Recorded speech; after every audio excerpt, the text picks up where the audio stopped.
How you doing? Doing fine, doing fine. You been busy? Yeah, a little bit. Finishing up this project and another one on campus. So they're keeping me busy around here.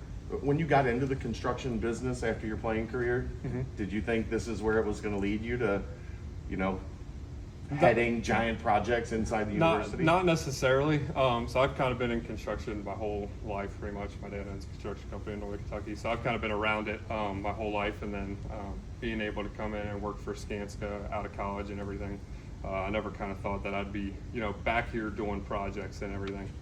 So it's been awesome. Did it mean something a little extra? Yeah, I think it means a little more. You come back to where you spent. I spent 4 great years here and everything. Gave a lot, and the university's done a lot for me in turn, and so it means a little more coming back here and being able to give back to some of the student athletes for future generations. Zach, can you kind of describe what your role was in helping all of this magic happen? So it was most of the work was done by myself and another guy named Ken Weston, who's our superintendent, so we kind of were in charge of essentially running the show, making sure everybody's doing stuff on time and good quality work and everything. How happy does it make you to be in here right now? You just had the interaction with John Cunningham, and the media's in here now. The team's going to be in here. How happy does it make you to see it kind of come to life? I love it because I saw they did some of the videos the other day of the guys seeing the locker room for the first time. It was really cool just to see them, so elated to see, all the hard work we put in and everything. So it's really cool to be able to see that from them. How crazy is it?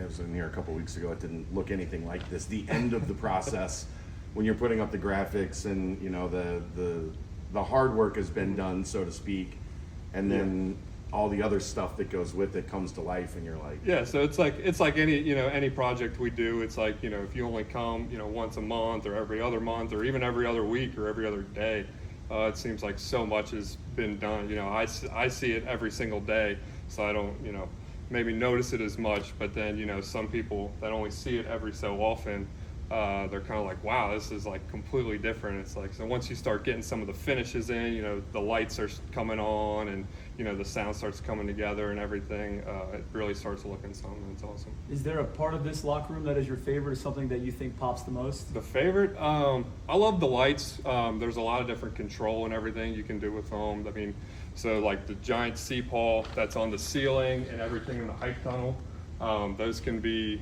changed to any color of the rainbow you can imagine. Now they're not going to probably use most of those, but it's there too. So I think that's my favorite part. Yeah, and with the lights, is there anything cool in here? Like, can it look like a Raven here after a win? Yeah. The lights are changing. Yeah, they can. Yeah, they can do it when they they can turn off.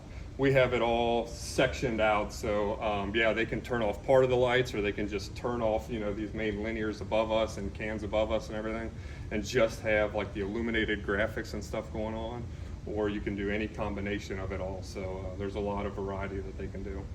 What was the most difficult aspect of this place to pull off? Probably just with it being a renovation. With any renovation, you don't always necessarily know what you're going to get into. So there's a lot of duct work and piping and everything going through the ceiling in here. So making the new duct work and the new plumbing and everything work with the ceiling and what we have, I think that was the most difficult part. I think that's what Ken spent most of his time on, was coordinating all that. So you walked in here. it's good. They were just working on it before you all walked in. So I think they're putting the finishing touches on it all.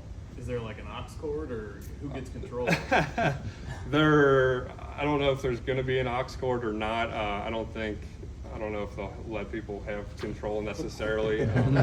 They could, but it'll be sunk up. We're actually waiting on a piece right now that they'll be able to sync up the lights and the sound and everything together. So after a big win or whatever, they start playing music and they can have the lights go on in tune with the music and everything too. So it'll be really neat.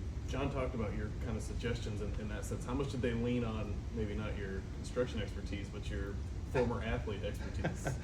Not too much. I mean, for the most part, once Skanska, once we get in play, involved in everything. I mean, most of the design is pretty much done.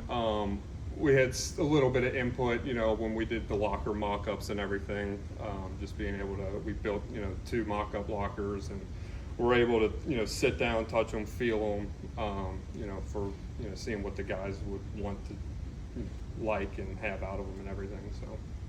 Was there any point you ever made the Tobler face when something got done around here? I never made it, I don't think, but it was definitely sent around via text message a few times for sure. You walk in here from before this renovation started to what it looks like now. Could you just walk us through what it's like now that it's completed and how your reactions are being that former player here? It's totally different, you know, walking into what it is now. The old locker room was actually a lot similar to the old men's basketball locker room before we did the Fifth Third Arena renovations. If any of you saw that beforehand, you would know it was just it was older. It was, you know, a little bit outdated, being 15 years old and or so. So just the way it's, you know, I think John Cunningham used, you know, the word, it brightens it up and it lightens it up and everything, and that's just that's what they were going for, and I think they achieved that. So. How important was it for you to oversee this project and not maybe some other company? It's important to me. You know, I see, you know, anything, not necessarily just with the university as well, but especially athletics. I think it's super important to me to be able to, you know, I've been in the student athlete's shoes, so I know what they're going through. I know everything too. So I want to, you know, I like to be able to give back to them in any way I can. Maybe it's not as much monetary right now, but time and everything. So I think it was really cool for me to be able to, you know, try to give back a little bit to them at least. So. Did you ever find yourself on your lunch break sneaking down to the practice gym, see what Wes is doing? Every once in a while, I go see Mike a few times. Mike Reifelt, for those of you that don't know, he's my guy. But I go down and visit him every once in a while. Visit some of the equipment guys, you know, from my day and everything. So it's cool to be able to, you know, see them and, you know, get back with them and everything. So They didn't give you the call for TBT? No, my playing days are a little over. I mean, I still play every once in a while, but I can't go up and down like I used to. Thanks, Toads.